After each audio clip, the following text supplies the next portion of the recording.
الله الرحمن الرحيم والصلاة والسلام على سيدنا محمد صلى الله عليه وسلم. السلام عليكم يا جماعة. النهارده طالعين بعد ماتش الأهلي وبيراميدز، وطالعين عشان نحتفل مع كل الأهلاوية بفوز الأهلي على بيراميدز 3-0، مش واحد ولا اتنين، لأ بالتلاتة يا أهلي بالتلاتة. طبعا النهارده مفيش أي كلام عن الفنيات ولا اللي حصل على الماتش ولا أي شيء، هو مجرد بس فقط احتفال بفوز النادي الأهلي طبعا، وفرحة جمهور النادي الأهلي بالفوز على بيراميدز.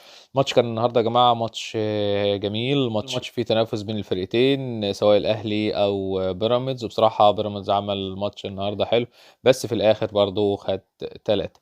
طبعا عمرو السولية النهارده نجم من نجوم الماتش، وأنا بقول نجم من نجوم الماتش مش نجم الماتش الأوحد، لأن الأهلي فيه نجوم كتير النهارده بصراحة أدوا. واللي كان يميز الأهلي النهارده يا جماعة هو الروح العالية جدا جدا جدا، سواء من محمد هاني، سواء من علي معلول، سواء من حسين الشحات، سواء من عمرو السولية، سواء من اليو ديانج، سواء من محمد عبد المنعم، سواء من ياسر ابراهيم، سواء من محمد الشناوي. كل نجوم النادي الاهلي النهارده يا جماعه كانوا في الفورمه. شادي حسين قبل ما يطلع، محمد شريف لما نزل، بصراحه يا جماعه انا كنت شايف روح عاليه جدا جدا جدا، كميه جري مش طبيعيه النهارده بالنسبه للنادي الاهلي. اللعيبه كلها عايزه تقول انا هنا، انا موجوده. يمكن ماتش قليل شويه من بروني سافيو ومحمد مجدي قفشه الى حد ما، ولكن فرحتنا تغطي على كل الأخطاء وكل السلبيات، لأن إحنا كسبنا بالتلاتة. طبعا نسيت أقول لكم إن شاء الله بإذن الله في آخر الفيديو ده حاطط لكم فجأة كده، حاجة حلوة كده من ذكريات زمان، وطبعا هتعجبكم كلكم إن شاء الله بإذن الله، خصوصا إخواتنا الزملكاوية. حاجة كده يا جماعة عشان خاطر ماتش النهارده الزمالك وأسوان. طبعا مش هنعلق على ماتش الزمالك وأسوان، أنا ما شفتش أصلا ماتش الزمالك وأسوان، بس عرفت النتيجة اللي هي كانت 2-1 لأسوان، فأنا حاطط لكم حاجة كده في اخر الفيديو يا جماعه. يا ريت اخواتنا الزملكاويه يتفرجوا عليها، وهي حاجه ممتعه بصراحه يعني، مش هحرقها دلوقتي، هتشوفوها في اخر الفيديو. نرجع لماتش الاهلي وبيراميدز يا جماعه. الاهلي عمل ماتش رائع النهارده. الاهلي عمل ماتش كبير طبعا. الاهلي جاب جون عمرو السوليه، شوطه رائعه من عمرو السوليه، الكره كانت تحت رجله، حط وش رجله وهي تحت رجله، خرمت الجون زي ما بيقولوا يعني.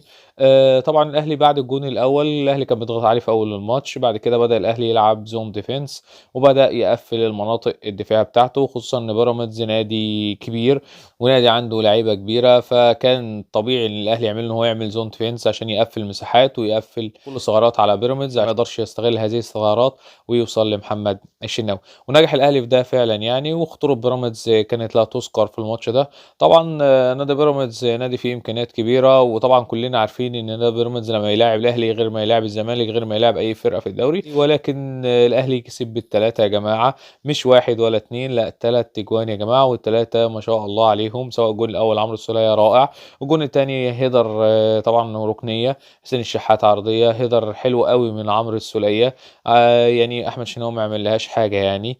بعد كده الجون الثالث انطلاقه حلوه قوي من النادي الاهلي، حسين الشحات ياخد الكوره، طبعا عامل عرضيه هايله لمحمد شريف، ولو عدت كان هيبقى جون رائع لمحمد شريف، ولكن القدر او تخبط في مدافع بيراميدز وتخش الجون من مره واحده والاهلي يكسب بالثلاثه يا جماعه. طبعا مبروك للنادي الاهلي، مبروك لجمهور النادي الاهلي، مبروك لكل المنتمين للنادي الاهلي. انا ببارك يا جماعه الاهلاويه على حق، الاهلاويه اللي بتشجع الاهلي سواء كسب او خسر، الاهلاويه اللي دايما في ظهر الاهلي. جمهور الاهلي النهارده يا جماعه كان رائع رائع رائع رائع، وانا استمتعت بروح اللعيبه، مش المستوى على قد ما هو روح لعيبه النادي الاهلي واللي عملوه لعيبه النادي الاهلي في الماتش النهارده. شابوه شابوه لعيبه النادي الاهلي، تشكروا بجد يعني، مش واحد ولا اتنين، لا 3. وما تنسوش يا جماعه المفاجاه في اخر الفيديو. بس كده يا جماعه، ده اللي انا كنت طالع اقوله النهارده، مش هتكلم في اي حاجه غير كده. مبروك للنادي الاهلي، مبروك لجمهور النادي الاهلي، مبروك لكل من ينتمي انتماء حقيقي للنادي الاهلي. والسلام عليكم ورحمه الله وبركاته.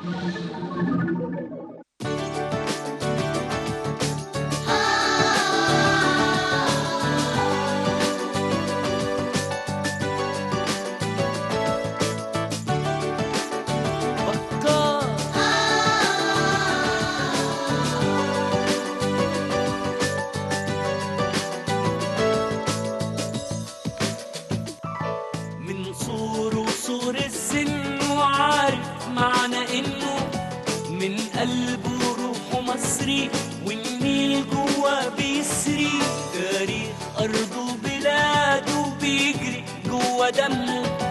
من قلبه روحه مصري، والنيل جوا بيسري، من قلبه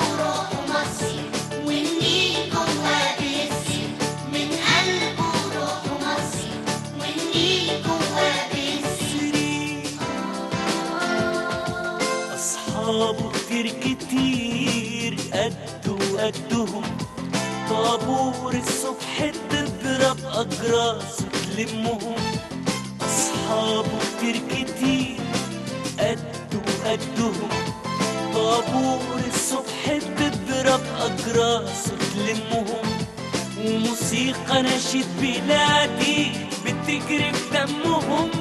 من قلبه روح مصر والنيل جوا بيسري، من قلبه روح مصر والنيل جوا بيسري. تمرين أول والتاني والسؤال في عنينا تاني، يا بلاد أنا أنت حكبر وأطول النخل وأقدر.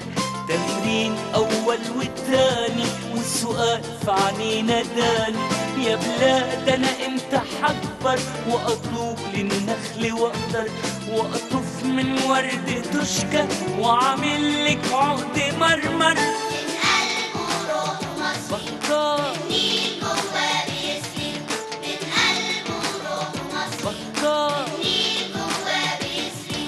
من صور وصور السن وعارف معنى إنه من قلبه روحه مصري والنيل جوا بيسري. تاريخ أرضه وبلاده بيجري جوا دمه، من قلبه روحه مصري والنيل جوا بيسري.